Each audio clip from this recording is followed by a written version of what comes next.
Generalmente una empresa, desde el punto de vista de un abogado, requiere protección en aspectos de sus recursos, de lo que la empresa va a manejar en su día a día, ¿no?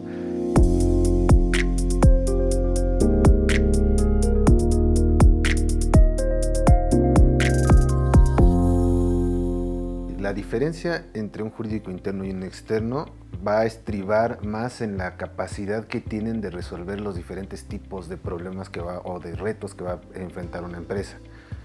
Generalmente,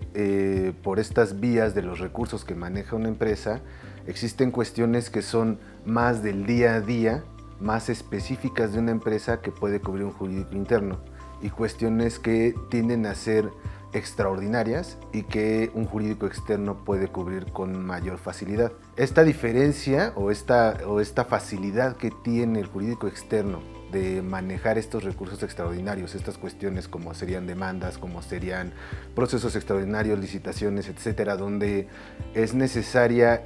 una atención especializada, pero con experiencia, y esta experiencia no es recurrible en un jurídico interno. ¿Esto por qué? Porque el jurídico interno lo que va a trabajar es exclusivamente el material de la empresa, mientras un jurídico externo tiene muchísimos más materiales de donde abrevar, tiene experiencia con diferentes empresas, tiene experiencias regularmente en litigios más amplias, porque ha tenido que recorrer este camino con diferentes empresas, ha tenido esa oportunidad de recorrer el camino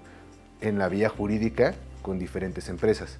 Cuestión que un jurídico interno generalmente no lo va a cubrir. Cuando llega, por ejemplo, un juicio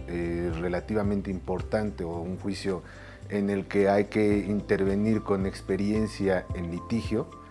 es mucho más recomendable contratar a un jurídico externo que va a tener experiencia en ese tipo de procesos y que para ellos es del día a día llevar procesos de diferentes empresas en estos ámbitos, ya sea en cuestiones laborales, por ejemplo, por dar un ejemplo, en cuestiones financieras, en los contratos que tengan que ver entre proveedores, con clientes, con lugares de ocupación, diferentes relaciones jurídicas que día a día se dan con una empresa. Cuando hay contratos también que están fuera de lo común, cuando hay unión de empresas, cuando hay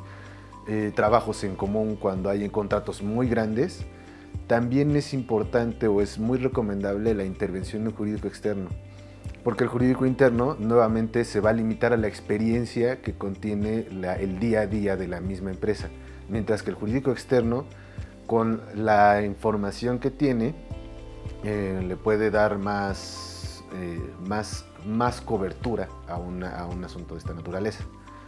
El jurídico externo ¿tiene la posibilidad de cubrir tanto lo del externo como lo del interno? Sí. Generalmente el jurídico externo va a tener esa experiencia más amplia y finalmente va a cubrir los mismos requisitos que llega a cubrir un jurídico interno. Sí es posible, y muchas empresas han optado por ello, el hecho de tener el jurídico externo y que este jurídico se encargue de las cosas, tanto las habituales de día a día, que regularmente las atiende un jurídico interno, lo que es recursos humanos, a lo mejor algunas áreas que de repente llegan a tomar contabilidad y que realmente son netamente jurídicas. Es muy conveniente que el jurídico externo asuma el compromiso tanto del interno como el externo, porque va a dar una cobertura mucho más amplia.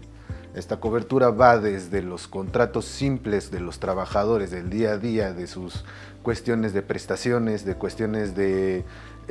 negociaciones, incluso el manejo entre las juntas de conciliación y arbitraje, la cobertura de la Ley Federal de Trabajo, hasta ya los conflictos que se pudieran dar, porque el hecho de que un mismo despacho lleve tanto la relación laboral como en su momento la posibilidad de un conflicto,